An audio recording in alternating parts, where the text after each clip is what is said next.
vice presidential debate was pretty low-key. Well, eating the dogs was always going to be a hard act to follow.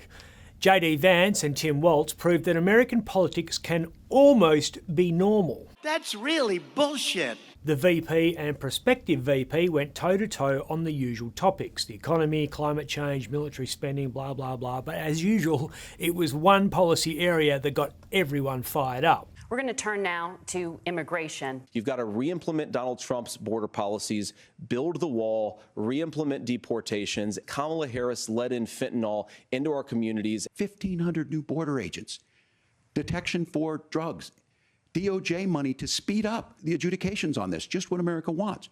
But as soon as I was getting ready to pass and actually tackle this, Donald Trump said no.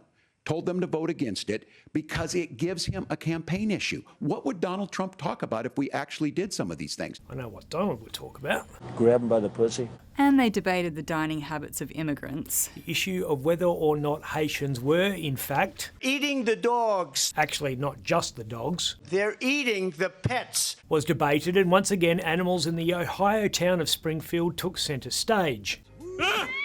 Quitters! And the consequences in Springfield were the governor had to send state law enforcement to escort kindergartners to school. In Springfield, Ohio, and in communities all across this country, you've got schools that are overwhelmed. You've got hospitals that are overwhelmed. You have got housing that is totally unaffordable because we brought in millions of illegal immigrants to compete with Americans for scarce homes. The people that I'm most worried about in Springfield, Ohio, are the American citizens. Immigration, a hot-button issue everywhere at the moment. Peter Dutton, Anthony Albanese going head-to-head over whether we should be accepting refugees from the Middle East. The issue of what to do with displaced people from Gaza and now Lebanon is not going to go away anytime soon. A lot of people now wondering whether the potential for Israeli troops on the ground in Beirut will be followed by Israeli troops on the ground in Iran. It's rich pickings for the opposition leader, where Elbow is trying to be half pregnant on whether he supports Israel's pursuit of terrorists. Dutton is unequivocal, and his history as the tough guy of border protection here will likely play well with Australians who don't like seeing this. The images of people decrying the assassination of Hezbollah chief Hassan Nasrallah is a step too far for most people.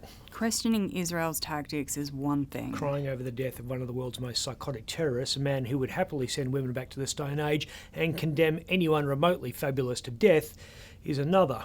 Let's hope it doesn't go nuclear. Well, if it does, I know the place that will get very busy. That's Sandy Ridge Toxic Waste Facility. It's an 8-hour drive east of Perth, which is to say in the middle of absolutely nowhere.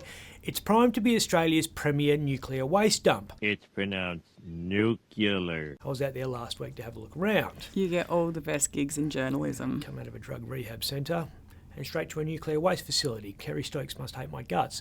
Inside the giant bouncy pillow-looking thing is a 180 metre by 80 metre pit. Dale dug a hole. Trucks go in through an airlock and are sealed inside. While they're in there, they dump load after load of acid, contaminated soils, asbestos, oil well drill sludge, low-level radioactive waste, anything nasty you can think of. Damn, that's nasty. I'm Ben Harvey.